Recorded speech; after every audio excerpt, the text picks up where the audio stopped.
Hallelujah. प्रभु यीशु मसीह में आपको जय मसीह की। Praise the lord, glory to Jesus. Hallelujah. God is good all the time. My God is good all the time. And all things work together for good. Those who love God.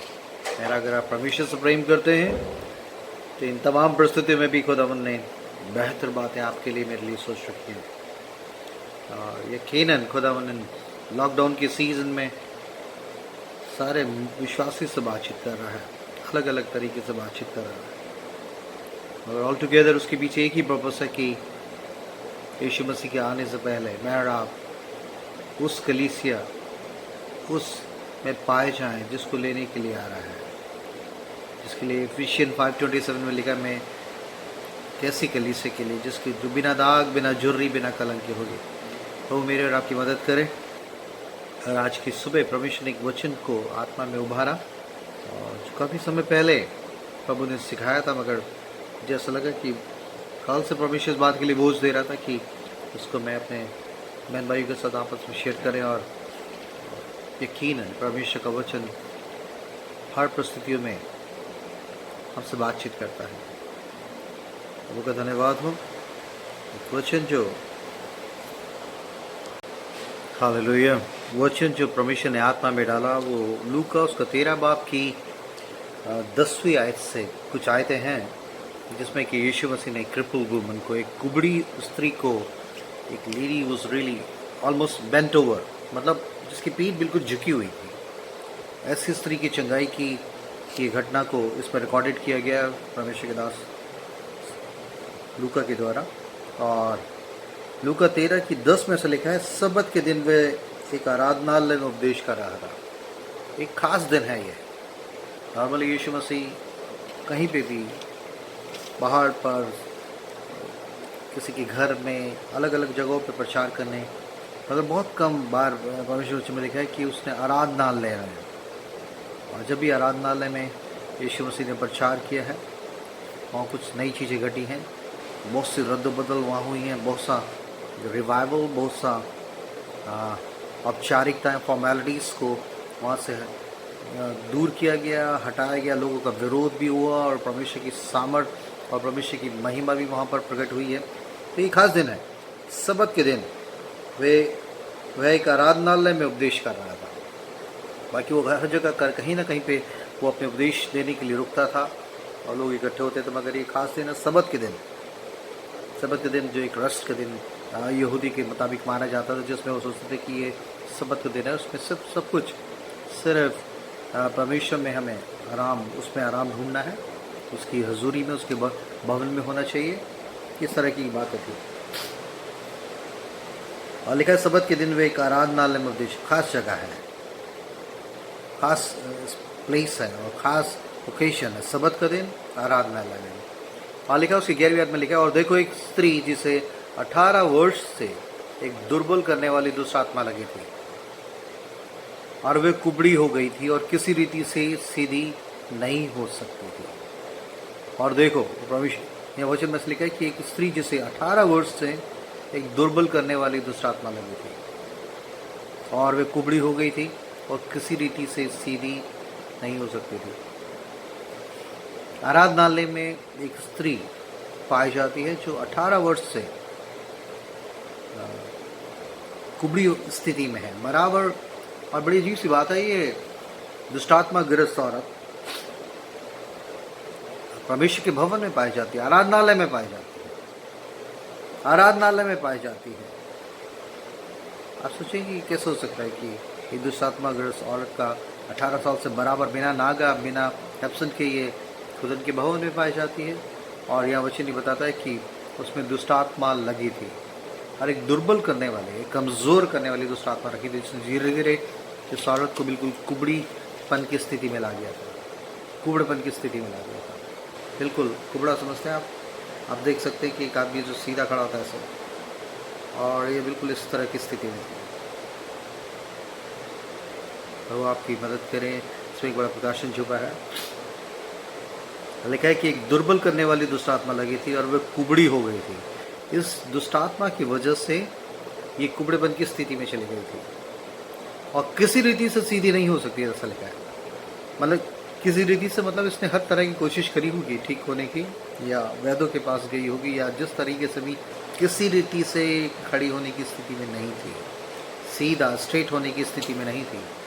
She was so bent over, बिल्कुल ऐसे थे कुबड़िया। आप देखा होगा कुबड़िया लोगों की बिल्कुल पीठ किस तरह से झुक जाती है, और ऐसी स्थिति में थी। तो जब मैं इसको पढ़ने लगा मैंने कहा प्रभु ये अजीब सी बात है कि दुष्टात्मा ग्रस्त औरत है और परमेश्वर के भवन में पाई जाती है 18 साल से, और किसी ने इसको कुछ डायग्नोस ही नहीं कर पा रहे उसको, क्योंकि ये एक दुर्बल करने वाली दुष्टात्मा था। इसका मैनिफेस्टेशन ऐसा नहीं था कि, और कई बार हम चर्चेज में देखते हैं कई लोगों में दुष्ट आत्माएँ होती हैं तो उनको वो बहुत ही बड़ा अजीब सा एबनॉर्मल बिहेव करते हैं, चिल्लाते हैं, अब्यूज़ करते हैं, और उनका शरीर आपे में नहीं रहता, बाल बिखरा देते हैं, दांत किटकिटाते हैं और रोल करने लगते हैं, और बहुत सी ऐसी चीज़ से आपको बिल्कुल एकदम पता लग जाएगा कि ये शख्स नॉर्मल नहीं है और उसमें दुष्ट आत्मा है, यकीनन दुष्ट आत्मा है। और इसलिए यह परमेश्वर के भवन में आकर इसका मैनिफेस्टेशन का प्रकटीकरण हो रहा है। कई बार बहुत से लोगों की दुष्ट आत्माएं, अन्य जाति के भी लोग आते थे, और जब वो आते थे, जैसे मैं बता रहा था कि बहुत बार अन्य जाति के लोग भी जो अपने रिश्तेदारों को, ऐसे लोगों को भवन में लाते थे कि जो दुष्टात्मा ग्रस्त थे, और वो आकर वहाँ अजीब तरीके से फैलते थे और बहुत ही हड़कंप मचाने की कोशिश करते थे, मगर किस तरह से यीशु के नाम से उनको आज़ाद किया जाता था। तो मैं इस चीज़ों को समझता हूँ कि हम लोग समझते हैं कि एक दुष्टात्माग्रस्त आदमी किस तरीके की अबनॉर्मल बिहेव करता है, और किस तरीके से उसकी बिल्कुल कहीं भी नॉर्मलिटी, वो नॉर्मल तरीके से बैठ नहीं सकता या सुनने की स्थिति में नहीं होता, उसको पकड़ के रखना पड़ता, और उसको आज़ादी से उसको दुष्टात्मा को रिब्यूक करके उसको डिलीवर करवाना पड़ता है यीशु मसीह के नाम से। मगर यहाँ ये औरत कुछ अजीब तरह की परिस्थिति में है, इसमें भी दुष्टात्मा लगा हुआ है, मगर ये परमेश्वर के भवन में है और बहुत ही बेहतर तरीके से ये जाती है, चर्च अटेंड करती है, आराधना अटेंड करती है, और वहाँ से वापस आ जाती है। आप सोच सकते हैं कि क्या बात है कि 18 साल से लोग, उसके चर्च के लोग, इस आराधनालय के लोग इसको जानते हैं कि 18 साल से इस औरत की ऐसी हालत हो गई है। लिखा है वे कुबड़ी हो गई थी और किसी रीति से सीधी नहीं हो सकती थी। और मगर उस दिन एक खास बात थी कि उस दिन यीशु मसीह उस आराधनालय में था। और 12वीं आयत में ऐसा लिखा 13 की 12 में लूका में, यीशु ने उसे देखकर बुलाया और कहा, हे नारी तू अपनी दुर्बलता से छूट गई। उसे बुलाया और कहा, हे नारी तू अपनी दुर्बलता से छूट गई। और तब उसने उसके ऊपर हाथ रखे, उसके पीठ पर हाथ रखे, और वह तुरंत सीधी हो गई, बिल्कुल सीधी खड़ी हो गई और परमेश्वर की बड़ाई करने लगी। परमेश्वर की बड़ाई करने लगी लिखा है। और वो अजीब तरीके से वहाँ पर एक अजीब सा खुशी का माहौल हो गया, और सब लोग परमेश्वर की तारीफ करने लगे, परमेश्वर की तारीफ करने लगी। इससे पहले भी परमेश्वर की तारीफ करती थी। बड़े अजीब सी प्रसिद्धि, कैसा आराधनालय, कैसा भवन है जहाँ पर कि परमेश्वर की स्तुति होती थी। मगर लिखा है, और वहाँ यहोवा, न्यू टेस्टमेंट नहीं था, पुराने ऐहदनामे के मुताबिक यहोवा जीवित परमेश्वर के बारे की, उसकी यहोवा राफा है, यहोवा शालोम है, और वो चंगा करने वाला, यहोवा यरे है, उपाय करने वाला। सारी बातें यहूदी को मालूम थी, और उसी बातों से उसकी शिफा, उसकी तारीफ़ भी किया करते थे। मगर उसकी तारीफ़ के, यहोवा राफा के गीत गाने के बावजूद भी औरत चंगी नहीं थी। उसको दुष्ट आत्मा ने उसको बांध रखा था, और वो इसी तरीके से आती थी, जैसे कुबड़ेपन की स्थिति में आती थी, और जाकर बैठती थी, आराधना अटेंड करती थी, और उसी तरीके से वापस आ जाती थी। जब मैं इसको पढ़ रहा था तो परमेश्वर के आत्मा ने एक चीज़ को बताया कि बहुत से लोग ऐसे हैं आज भी मसीह जगत में, बराबर ऐसे रेगुलर चर्च अटेंडेंट्स, ऐसे लोग हैं जो बराबर चर्च में जाते तो हैं, मगर कहीं ना कहीं वो दुष्टात्मा, शैतान ने उनको बांध रखा है। क्योंकि यीशु मसीह खुद इस बात को लिखा है कि इसलिए कि यीशु ने सबत के दिन उसे अच्छा किया था। आराधनालय का सरदार रिसियाकर, कुड़कुड़ाकर या रिसियाकर लोगों से कहने लगा कि 6 दिन हैं, जिन में काम करना चाहिए, और सो उन्हीं दिनों में आकर चंगे हो, और परंतु सबत के दिन में नहीं। बड़े अजीब सी परिस्थिति है। 18 साल से ये बराबर ये रेगुलर चर्च मेंबर है ये लेडी, और इसी कुबड़ी स्थिति में, और यीशु मसीह ने जब उसको चंगाई दे दी, उस बात से खुश होने की जगह और कोई दूसरे लोग नहीं, आराधनालय का सरदार ही इसका विरोध करने लगा। वो अपनी उस दुनियावी यहूदियों की को बताई कि उन प्रथाओं को गिनाने लगा। ये सबत का दिन है, इसमें चंगाई का हीलिंग डे नहीं है, ये हीलिंग मिरेकल डे नहीं है भैया, ये चंगाई का दिन नहीं होना चाहिए, इसको आज के सबत के दिन से चंगा नहीं होना चाहिए था, और ये है वो है। मुझे ऐसा लगा कि आज भी कई बार हम मसीह जगत के लोग उसी पुराने इस आराधनालय की वाली के सरदार उसकी तरह की मेंटालिटी में है। कैसा चरवाहा है ये बंदा, ये हैं 18 साल से ऐसी इसकी चर्च की मेंबर ऐसी कुबड़ेपन की स्थिति में, और परमेश्वर ने उसको, यीशु मसीह ने उसको चंगाई दे दी। उसको खुश होना चाहिए था कि थैंक यू जीसस कि आपने इसको चंगाई दे दी, मगर इस बनस्पत इसकी कि वो इस बात के लिए खुश हो, और वो विरोध करने लगा। आज भी ऐसी स्थिति है कई बार बहुत से लोग परमेश्वर के साथ किसी लोगों को ऐसी स्थिति में रखा हो, they don't want they will be delivered.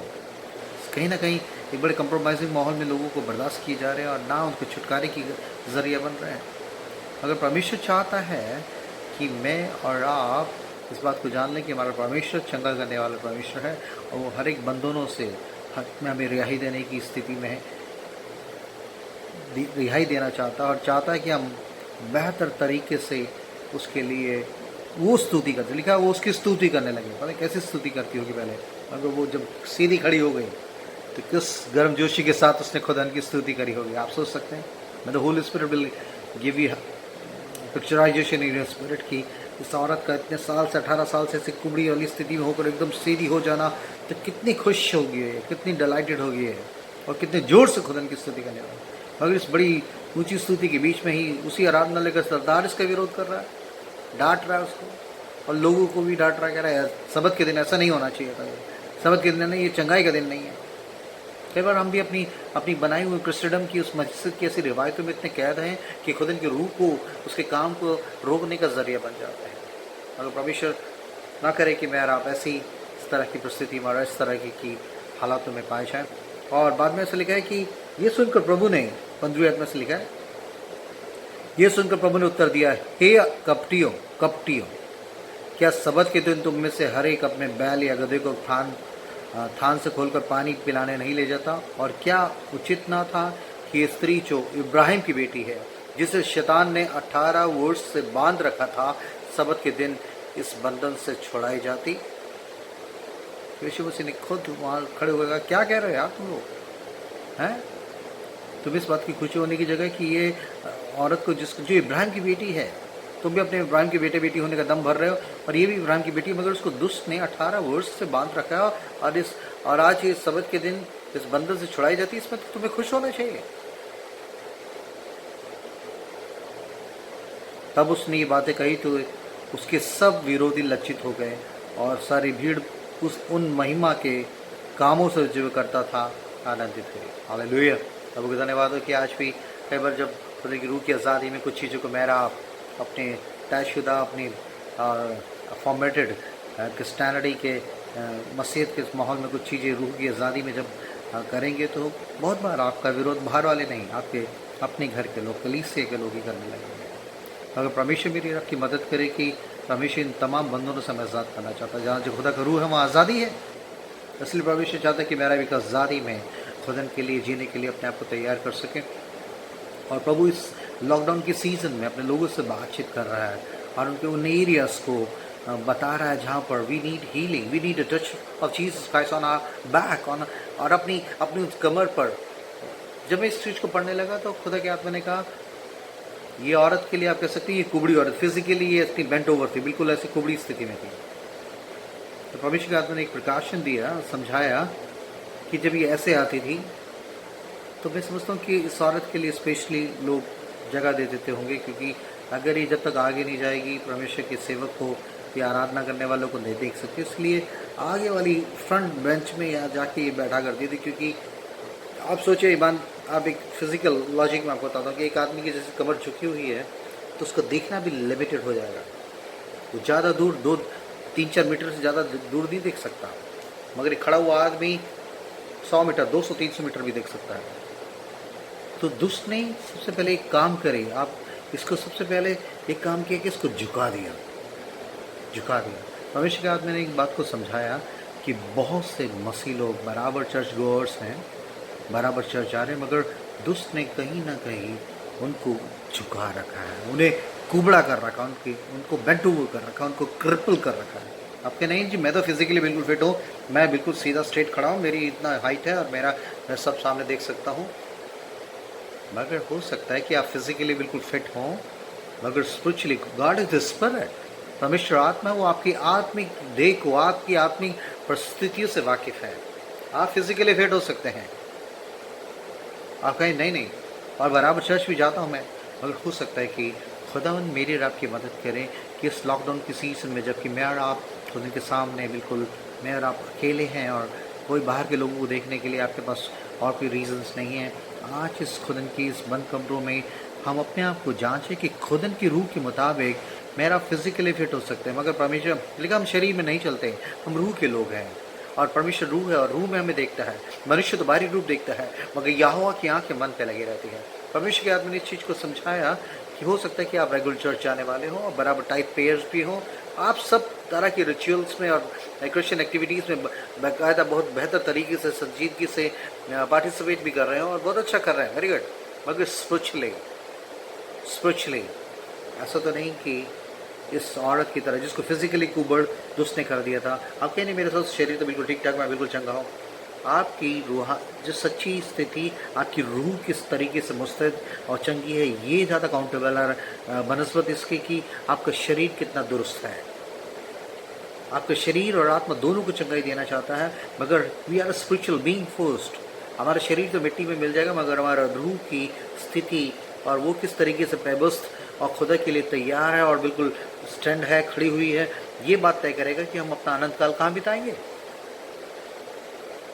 इस औरत की कमर ऐसी झुका दी गई, कैसे देख सकते हैं, इस सामने से देख रहे हैं आप, इस आदमी का देखना कितना लिमिटेड है, और एक आदमी का जिसके ऊपर से यहाँ से देखिए उसकी कितने सैकड़ों मीटर तक दूर सकता, मगर एक आदमी जो ऐसा है उसका देखना। परमेश्वर की आत्मा ने कहा, और ये बात को खुदा ने सिखाया कि बहुत से लोग हैं जो बराबर आराधनालय में पाए तो जाते हैं, मगर spiritually they are bent over, they are spiritually crippled, उस आत्मिक कुबड़पन से भरे हुए। मतलब जब इस आदमी की इस तरीके की स्थिति हो जाती है तो वो ज़्यादा दूर नहीं देख सकता। हो सकता है कि आप बराबर चर्च भी जा रहे हैं और एक ख़ानदानी मसीह परिवार में पैदा भी हैं और आपने विश्वास के बपतिस्मा लिया और सब कुछ बेहतर करने की कोशिश में है, मगर ऐसा तो नहीं कि दुष्ट ने आपको स्पिरिचुअली बेंट ओवर, क्रिपल या कुबड़ा बना दिया है कि आपका दर्शन, आपकी साइट, आपकी विज़न इतना लिमिटेड हो गया है कि रोटी कपड़ा मकान, घर, बच्चों की चिंता और ये सब चीज़ें, और यही चीज़ें हमें चलाने लगे हैं। जीवन का जो रियल दर्शन है, जो रियल विज़न, जो जिसके लिए मुझे परमेश्वर ने मुझे और आपको यहाँ भेजा है, एक संडे की हाजिरी लगाने के लिए नहीं, क्या सचमुच परमेश्वर के सामने के लिए खड़े होने के लिए, उसके गवाही का जीवन और बहुत से रूहों को बचाने का जो मिशन उसने हर एक विश्वासी को दिया है, क्या उससे तो वंचित नहीं हो गए?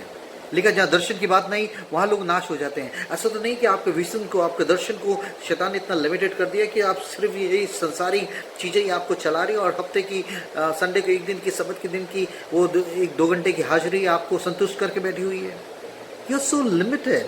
रोटी कपड़ा मकान, ये संसार की चीज़ों को कैश करने, उनको बढ़ाने की चीज़ों के में आप इतने व्यस्त हैं कि आप अपने लाइफ के स्पिरिचुअल पर्पस के, स्पिरिचुअल रीजन से वंचित हो गए हैं, क्योंकि दुष्ट ने इन्हीं चीज़ों की तरफ देखते रहने के लिए आपको इतना झुका के रखा हुआ है ताकि आप खुदा की तरफ न देख सकें। लेकिन सारे अच्छे वरदान ज्योति के पिता की तरफ से ऊपर से आते हैं, लेकिन तुम्हारी आँखें ऊपर की तरफ लगी रहे, मगर उसने कहीं ना कहीं हमारी दुनियावी चिंताओं में, हमारी अभिलाषाओं में, हमारी लालसाओं में, हमारी जिम्मेदारियों में हम इतना बिल्कुल बेंट ओवर कर दिया है, ऐसा इस तरीके से कुबड़ेपन की स्थिति में ले आया है कि हमें इससे आगे कुछ सोच ही नहीं रहा। और हम चर्च में पाए जाते हैं, हाँ खुदा की देह में हम तो परमेश्वर में हैं, और परमेश्वर में होने का मतलब है कि आप एक ऐसी आराधना दें। सिर्फ वो स्तुति करने वालों को नहीं ढूंढ रहा, लेकिन वे ऐसे आराधकों को ढूंढता जो आत्मा और सच्चाई से, और ये पहले भी स्तुति करती थी, मगर इस वक्त जब इसकी कमर पर हाथ रखे गए और इसका कमर बिल्कुल सीधी हो गई तो लिखा वो ऊंचे सबसे परमेश्वर की स्तुति रही। ये स्तुति कुछ अलग थी, वो रिवायती, वो ट्रेडिशनल, वो रिचुअल, वो ड्रेसेस की कोई मायने नहीं रखती थी, क्योंकि इसके बावजूद भी ये दुष्ट के द्वारा अच्छी तरीके से बंधी हुई थी। मगर उस दिन परमेश्वर ने उसको छुआ, उसका कुबड़ापन बिल्कुल हमेशा के लिए चला गया। हो सकता है कि आप फिजिकली फिट हो, मगर स्पिरिचुअली बेंट टूवर्ड उस आत्मिक कुबड़पन से आप ग्रसित हैं। And you need a second touch from God. आपसे, परमेश्वर से किस उस स्पर्श की जरूरत है। परमेश्वर मदद करे कि मैं और आप अब व्यक्तिगत रूप से जब इस लॉकडाउन, इस क्वारंटीन, इस सोशल डिस्टेंसिंग के सीजन में से जा रहे हैं, we need a second touch for our spiritual life. अपनी स्पिरिचुअल देह के लिए, अपने रूहानी देहों पर उस परमेश्वर के स्पर्श, उसके पवित्र आत्मा के अभिषेक, उसके वचन के प्रकाशन के द्वारा हमें एक बेहतर तरीके से खड़े होकर ये देखने की जरूरत है, प्रभु किस बात के लिए मैं बुलाया गया और मैं किन चीजों में खो के रह गया था। खुदावंद,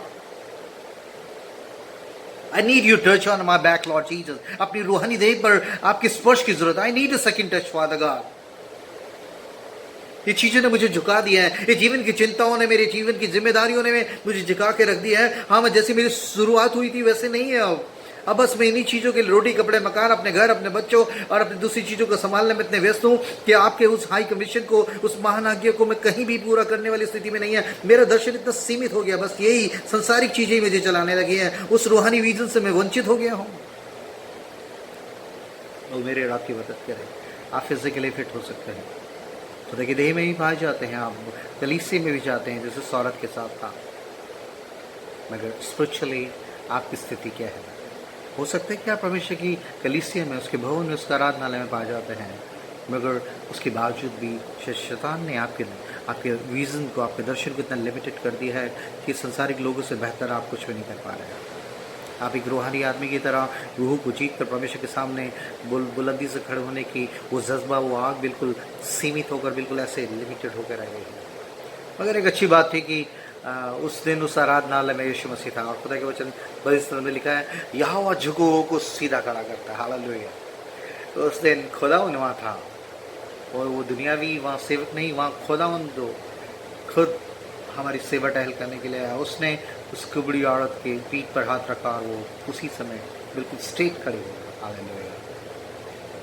भविष्य मेरे आपकी मदद करे कि ऐसा तो नहीं कि मेरा भी चर्च जाने के बावजूद, चर्च के तमाम एक्टिविटीज़ में पार्टिसिपेट करने के बावजूद भी आत्मिक रूप से अपने दर्शन को खो चुके, मतलब आपके आत्मिक दर्शन ऐसी कुबड़ेपन की स्थिति में आप, ये सो लिमिटेड साइड है आपकी साइट इतनी लिमिटेड हो गई है कि उन संसारिक ज़रूरतों से ऊपर उठकर परमेश्वर की रूहानी कॉलिंग, उसके पर्पस, उस दर्शन को देखने के लिए आपकी आँख के ऊपर की तरफ है ही नहीं, क्योंकि नीचे की चीज़ें आपके चलाने लगी है। जबकि परमेश्वर वचन कहता है, उन वस्तु की खोज में रहो जब मसीह वर्तमान है, ऊपर, तो संसार की नीचे की चीज़ों में मन मत लगाओ।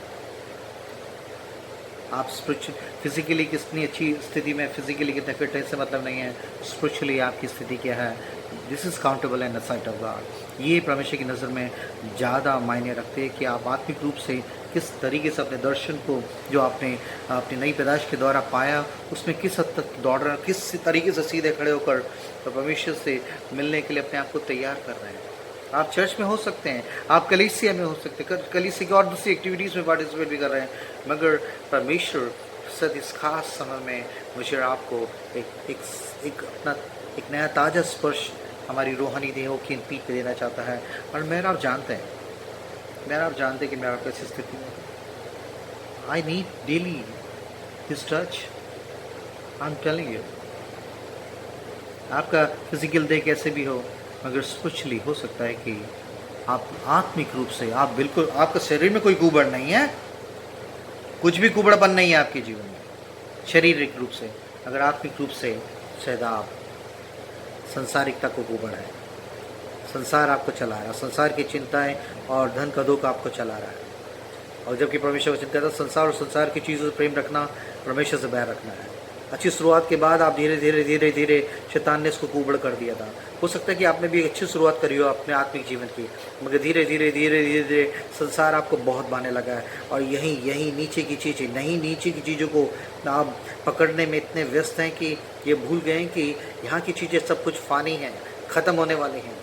संसारिकता का कुबड़ हो सकता है आपके पास, क्रोध का कुबड़ हो सकता है, चाहे बाहर से आप प्रकट करें, मगर आप चर्च में आप अच्छे नजर आ रहे हैं, मगर घर में आपका रवैया, अपने वाइफ, अपने बच्चों और दूसरे लोगों के साथ एक बड़ा क्रोधित नेचर के आप बंदे हैं। ये शरीर के काम को प्रकट करते हैं। लिखा है शरीर के काम करने वाले, शरीर के काम तो प्रकट है, क्रोध, बैर, ढा, झगड़ा, ईर्ष्या। आप स्पिरिचुअल स्टेट नहीं है। आपकी शारीरिक लक्षण अभी भी चाहे लोगों के सामने प्रकट ना हो, घर में आपकी वाइफ, आपकी पत्नी और आपके बच्चे और आपसे जुड़े हुए लोग बता सकते हैं कि आपका नेचर सचमुच मसीह के स्वभाव से मैच कर सकता है। हो सकता है आपके पास संसारिकता का कुबड़ हो, आपके पास क्रोध का कुबड़ हो सकता है आपके पास ना माफी के कुबड़ से घेरे से बंधे हुए हैं।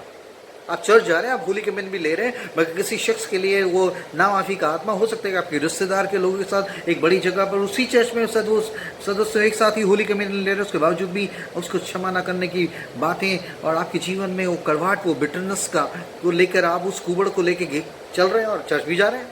जैसे और बराबर चर्च जा रही थी, मगर ये शारीरिक रूप से कुबड़ी थी। मगर हो सकता है कि आप शारीरिक रूप से कुबड़े ना हो, मगर नाम माफी का कुबड़ आपके पास है, क्रोध का कुबड़ आपके पास है, और संसारिकता का, संसार की चीजों, अभिलाषों का कुबड़ आपके पास है। आप मसीह में स्थिर, आप स्ट्रेट नहीं खड़े हुए हैं, क्योंकि यीशु मसीह के लिए गलती 5:24 में लिखा है, जो मसीह यीशु के हैं उन्होंने शरीर को उसकी लालसाओं, अभिलाषाओं समेत क्रूस पे चढ़ा दिया। Just looking straight towards cross. तभी ये पौलुस ने कहा, मैं उस क्रूस पे चढ़ाए गए यीशु की ओर देखता रहता हूं, मेरी आंखें ऊपर की तरफ है, नीचे की चीजों को मैंने कूड़ा समझ लिया। मगर आप एक अच्छी शुरुआत करने के बाद, मगर नीचे की चीजें कूड़ा नहीं है, आपके लिए बड़ी प्रेशियस हो गई है, उसको बाने और बनाने, उसको संभालने, उसकी सिक्योरिटी में आप इतने जद्दोजहद में हैं। पूछ अपने आप से, फिजिकली आप फिट है, आत्मिकता में आपका धन का कुबड़, धन की लालच, लूप का कुबड़, संसारिकता का कुबड़, संसारिक अभिलाषाओं, उन चीजों में आनंद ढूंढने का वो कुबड़ आपको चला रहा है, और आप कह रहे हैं मैं एक मसीह हूं। भाई, ये संसारिकता का कुबड़ आपके पास है, क्रोध का कुबड़ आपके पास है, दूसरों को ना माफ करने का कुबड़ आपके पास है, दूसरों से जलन का कुबड़ आपके पास हो सकता है, बैर का कुबड़ हो सकता है, क्योंकि यीशु मसीह ने कहा जो अपने भाई से बैर रखता है वो हत्यारा, और किसी हत्यारे में अनंत जीवन नहीं हो सकता है। अच्छा, बाहर से सुपरफिशियली लोगों के बीच में एक अच्छे राइचियस और एक अच्छे बिलीवर के रूप में जाने जाते हो, मगर यू नो पर्सनली मैं और आप जानते हैं, परमेश्वर ने मेरे साथ इस पे वर्कआउट किया। सचमुच बता रहा हूं मैं आपको, ये आपकी ये ना माफी का कुबड़ आपका स्वर्ग जाना रोक सकता है, आपकी माफी को कि उस क्राइटेरिया को खराब कर सकता है। कि यीशु मसीह ने कहा अगर तुम एक दूसरे को क्षमा नहीं करोगे तो तुम्हारे पाप भी रखे गए, उनका भी वो भी खुल जाएंगे, आपके पाप भी माफ नहीं होंगे। इसलिए आपसे इस औरत की तरह बराबर चर्च जाने वाले चर्च गोअर्स में से हैं, मगर आप जानते हैं, मैं और आप जानते हैं मेरा कौन सा कुबड़ है, आपका कौन सा कुबड़ है, आप बेहतर जानते हैं। But this is the best time lord has given to us कि मैं और आप इस कुबड़ी औरत किस तरह खुदा के पास ऐसा करें, लॉर्ड आए, आप जानते हैं। जैसे दाऊद ने कहा तू मेरा उठना बैठना जानता है और मेरे ख्यालों को दूर से समझ लेता है। आपके पास ना माफी का कुबड़ हो सकता है, क्रोध का कुबड़ हो सकता है, संसारिक चीज़ों की अभिलाषा को वो कुबड़ आपको चला रहा है, व्यभिचार का कुबड़ आपके पास हो सकता है। आप एक अच्छा प्रचार भी कर लेते हैं और चार लोगों के बीच में एक अच्छे लुक से जाने जाते हैं, मगर आप अपनी आंखों के विषय में आपने अय्यूब की तरह वाचा नहीं बांधी है, और एक ही सेकंड में आप किस तरीके से आपके मोबाइल्स में और सामने वाली बहनों को किस नज़र से और आपके ख्यालात कहाँ पहुँच जाते हैं, ये मेरा आप अपने आप में जानते हैं, समझ सकते इस पर जयवंत होने के लिए। तभी मैं आपको कह रहा हूँ ये नामाफी का कुबड़ आपके पास हो सकता है, जबकि आप चर्च में भी हो सकते हैं, चर्च में रेगुलर चर्च गोअर हो सकते हैं, अपने टाइथ पेयर और चर्च के परमेश्वर के दास की नज़रों में आप एक अच्छे विश्वासी के रूप में या अपने खानदान के रूप में, और उसके बावजूद भी कोई शख्स ऐसा है जिसके कारण जिसको आपने दिल से माफ़ नहीं किया। दिस इज द टाइम, आपकी दया को आप खो देंगे, आप परमेश्वर की माफ़ी को खो देंगे अगर सचमुच अगर आप ना माफ़ी की कुबड़ में हैं, क्रोध के, जलन के, बैर की कुबड़ में हैं, संसारिकता की कुबड़ में हैं, एक कंप्रोमाइजिंग का कुबड़ है जिसके लिए सर्दीस की कलीसिया को खुदा ने यीशु मसीह ने कहा ना तू ठंडा है ना गर्म है, क्योंकि तू गुनगुना है मैं तुझे अपने मुंह से उगल दूंगा। ऐसे कॉम्प्रोमाइजिंग क्रिश्चियनिटी का कुबड़ भी आपके पास हो सकता है कि जैसा देश वैसा वेश। एक ही मुंह से आप परमेश्वर की स्तुति कर रहे हैं और अकेले में आप फिल्मी गाने गुनगुना रहे हैं और दूसरी एल्बम में डाल रहे हैं, आप होली कम्युनियन भी ले रहे हैं मगर छुप के वो चीज़ों का भी सेवन कर रहे हैं जो कि आपके आपके शरीर को शुद्ध करता है, जिसके लिए लिखा है तुम्हारा शरीर परमेश्वर के पवित्र आत्मा का मंदिर है। आप परमेश्वर की स्तुति भी कर रहे हैं, मगर क्रोध में आपके मुंह से गालियां भी निकल रही हैं। और आपके परमेश्वर वचन में लिखा है गाली बांटने वाले और शराबी पियक्कड़ ये लोग परमेश्वर के राज्य में नहीं जाएंगे। मैं तुमसे पहले भी कहता हूँ और पहले भी कह चुका और फिर कहता हूँ। तो आज इस खास लॉकडाउन के सीजन में परमेश्वर स्पिरिचुअली मेरी देह को इस बेंट ओवर, इस कुबड़ेपन से आज़ाद करने के लिए तैयार है।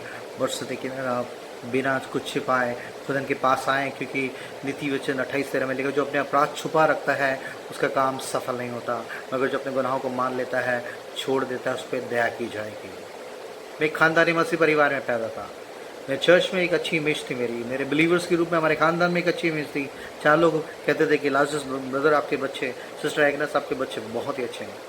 और मैं कुछ तरीके से अपने आप को दूसरे लोगों से तुलना करके सोचता था कि हाँ, क्योंकि मैंने दारू नहीं पी, मैंने सिगरेट नहीं पी, और मैं टाइट देता हूँ, और मेरे घर में बहुत सी प्रार्थना सभा होती हैं, और मैं बहुत अच्छा हूँ, इसलिए परमेश्वर मुझे पसंद। मगर मेरे कुबड़ेपन को परमेश्वर जानता था। और जब एक हिंदू लड़के ने मुझसे एक दिन मुझे बस स्टॉप पे पूछा कि अगर आज की रात आप मर जाएंगे तो क्या कहाँ जाएंगे, क्योंकि इब्राहिम 9:27 में लिखा है हर एक आदमी का एक बार मरना और उसके बाद उसका न्याय का होना फिक्स है, अपॉइंटेड है, नियुक्त है। और उस रात को खुदा ने मुझसे बातचीत करे और मेरे उस आत्मिक कुबड़ों को मन को दिखाया जो लोग नहीं देख पा रहे थे। और परमेश्वर का जानता था कि मैं किस तरह का व्यभिचारी शख्स था। ब्लू फिल्म में देख देख के मैं किस तरीके से मेरी आंखें किस तरह से शुद्ध हो चुकी थी। और बाहर चर्च में गाना भी गाता था, मैं घर में प्रेयर मीटिंग भी करता था, और सुबह शाम बाइबल भी पढ़ता था। मैंने किसी से फिजिकली व्यभिचार नहीं करा, मगर मेरी आत्मा में उन गंदी चीज़ों के सेवन के द्वारा उस गंदी अभिलाष और गंदे व्यभिचार को, क्योंकि यीशु मसीह ने कहा अगर तू किसी औरत को बुरी नज़र से देखता भी है तो तू उसके साथ पाप कर चुका। आपको किसी को यीशु मसीह ने कहा हत्यारे परमेश्वर के राज्य में ले जाएंगे, हत्या ना करना। तो मगर यीशु मसीह कह रहा है जो अपने भाई से बैर रखता है वो हत्यारा है। परमेश्वर वचन कह रहा है, यूहन्ना कह रहा है कि जो अपने भाई से बैर रखता है वो हत्यारा है, और किसी हत्यारे में जीवन नहीं हो सकता। आपकी डाह, आपका जलन, आपकी नामाफी, आपका व्यभिचार का कुबड़ आपको हमेशा के लिए परमेश्वर के राज्य से वंचित कर सकता है। बरसते कि इस लॉकडाउन सीजन में दूसरों को जांचना, दूसरों को ये वो फलाना ऐसा कर रहा, फलाना ऐसा कर रहा। आज मेरा अपने आप को जांचे। जिस दिन परमेश्वर ने मुझे आईना दिखाया, मुझे ऐसा लगा कि इट्स फॉर मी। दूसरों पे हंसने वाला, ठट्टेबाजी करने वाला, दूसरों को मजाक उड़ाने वाला और दूसरे परमेश्वर के दासों को ऊपर टोन कसने वाला शख्स था। अगर जब परमेश्वर ने मुझे आईना दिखाया कि ये तेरे लिए है, अगर आज की रात तू मर गया तो कहाँ जाएगा। और मैं उस अपने आत्मिक कुबड़ों को मन को देख पाया। हर तरह का कुबड़ मेरे पास था। व्यभिचार का कुबड़ था, धन के लोभ का कुबड़ था, संसारिकता का कुबड़ था, क्रोध का कुबड़ था, ना माफी का कुबड़ था, घमंड का कुबड़ था, तो स्पिरिचुअल राइचियसनेस, झूठी फरीसी जैसी धार्मिकता का घमंड का कुबड़ था मेरे पर। और परमेश्वर ने मुझे आजाद किया, अपना बच्चा बनाया। एक गाली बकने वाली जबान जो परमेश्वर की स्तुति भी करती थी, कॉलेज में गंदे जोक भी सुनाता था, फिल्मी गाने भी गाता था, परमेश्वर ने उसको उस अछूत फोटो को छुआ, बचाया। इसलिए परमेश्वर ने स्पिरिचुअली, फिजिकली से बेहतर मेरी रूहानी देह को ठीक किया, मेरी कमर को ठीक किया। स्पर्श के लिए मैं उसके सामने झुका और उससे कहा मैंने प्रभु आई नीड हीलिंग, मुझे चाहिए, मेक मी होल लॉर्ड। और परमेश्वर ने मुझे चंगा किया। वही परमेश्वर अपने प्रेम में, अपनी दया में इस लॉकडाउन की सीजन में जब दुनियावी चकाचौंध और दुनियावी शोरगुल से बचकर परमेश्वर अकेले में आपसे मुझसे बातचीत कर रहा, बंद कर दरवाजों में, आज उसकी आवाज़ को सुने, अपने उस आत्मिक कुबड़पन को लेकर से खुद से कहे हाँ प्रभु जी मैं इससे बंधा हुआ हूँ, आई नीड हीलिंग लॉर्ड। मेरी इस क्रिपलनेस को, मेरी इस बेंट ओवर को, इस कुबड़ेपन को सीधा कर, मैं ताकि तुझे देख सकूं, अपनी बुल्हाट को समझ सकूं, तेरे मेरे जीवन के लिए क्या दर्शन है, मेरे उसके लिए मेरी आंखें सामने की तरफ हो, मैं झुक गया हूँ, इन चीज़ों को देख नीचे की तरफ देखने लगा हूँ, आपसे मिलने के लिए तैयार नहीं हूँ। परमेश्वर यकीन आपको छुएगा। मैं भी ऐसे रास्ते पे था। नीति वचन 30:12 में लिखा है कि ऐसे लोग हैं जो अपनी नज़र में शुद्ध हैं मगर उनका मैल धोया नहीं गया। मैं अपने आप को बहुत शुद्ध और पवित्र दूसरे लोगों से तुलना में बहुत अपने आप को अच्छा समझता था। अब उस दिन मैं अपनी गंदगियों को, अपने उस कुबड़पन को देख पाया और खुदा ने छू कर चंगाई दी। और वो धुलाई का, वो सफाई का, वो सीधे खड़े होने का प्रोसेस आज भी जारी है और कब्र तक चलेगा। परमेश्वर इस खास वचन के द्वारा आपको बुला रहा है। उसने मुझ जैसे गंदे शख्स को बचाया, गाली गलौज करने वाला शख्स आज परमेश्वर के वचन को प्रचार कर रहा है। वो आंखें जो ब्लू फिल्म में देखते देख के हर चीज़ों को व्यभिचार में तोलती थी, आज परमेश्वर की पवित्रता को खुद समझने के लिए, दूसरों को बताने के लिए इस मिट्टी के बर्तन को प्रभु इस्तेमाल कर रहा है। वो परमेश्वर पक्षपाती नहीं है, मगर दीन लोगों पर वो अनुग्रह करता है। और झूठे पाखंडी कपटी और फरीसियों की उस धार्मिकता से उसे घिरना है। जैसे भी हैं आप आए उसे कहा प्रभु दिस ये स्पिरिचुअल बेंट ओवर, ये स्पिरिचुअल, ये रूहानी कुबड़ मेरे अंदर है, जो बाहर से लोगों को नजर नहीं आता, बाहर से बिल्कुल सब कुछ ठीक लगता है। I need healing lord, you are the healer god, you said I am the lord वो हीलर दी, मैं तेरा चंगा करने वाला परमेश्वर हूँ। खुदन मेरी इस आत्मिक देह को चंगाई दे, ताकि मेरा शरीर के मिट्टी में मिलने के बाद रूह यकीनन आंखों से तुझे देख सके। प्रभु आप सबको बहुत आशीष दे, आमीन।